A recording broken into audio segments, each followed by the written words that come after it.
Hello YouTube, this is Killican, and today we're looking at the thin red line between heroes and villains. I have given a name to that line, and it is PR. I mean, how else could a man who spent his life smuggling, conniving, conspiring, torturing, and otherwise murdering the hell out of South and Central America in a crusade against capitalism, only to end up the hottest selling t-shirt logo at Hot Topic? Suffice to say, of all mass-murdering Marxist maniacs of the 20th century, of whom there are a plethora, Ernesto Che Guevara has by far the best PR department.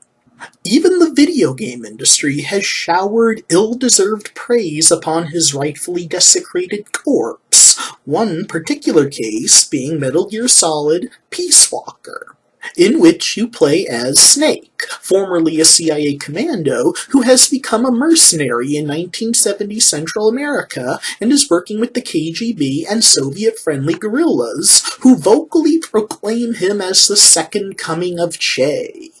Naturally, the NPCs in-game shower the assassinated Argentinian madman with love and adoration. He built hospitals for the poor. He taught children how to read, they praise. Even more naturally, no one ever mentions the fact that the regimes he established were dictatorships, with healthcare systems rife with medical shortages and death by year-long waiting list for operations you need in 3 months, aka national healthcare, nor does anyone elaborate on the book burnings Che left in his wake, and Marxism's universal disdain for freedom of speech and freedom of press.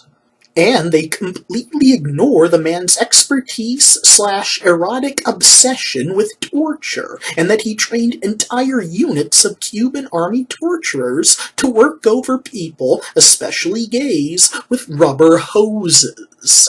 Bear in mind, Che's disciples of sadism would later volunteer their services to Vietnamese dictator Ho Chi Minh, unleashing their mentor's psychotic hatred on U.S. servicemen at the Hanoi Hilton. But all these omissions of vilifying facts are actually the least of MGS Peace Walker's sins. Why? Well, before I even mention the injury, let's skip ahead to the insult. At one point in the game, a character mentions a time Che visited Japan and toured the sites of the atomic bomb attacks, and goaded the Japanese people for obeying the Americans after all they did to them. Rich, Ernesto, really rich, coming from a man who publicly admitted that he actually hoped the Cuban Missile Crisis would cause a nuclear war, even though he and his boss Castro, both in Cuba at the time, knew Cuba would be nuked into oblivion. Guevara and Castro accepted their fate and hoped that they and their people could die as glorious martyrs. Confident America would be wiped out. A new Marxist utopia would rise from the ashes of the old world. Of course, after the Soviets came to their senses and moved their nuclear arsenal as far away from those drooling lunatics as possible, Castro and Guevara were jaded and felt betrayed.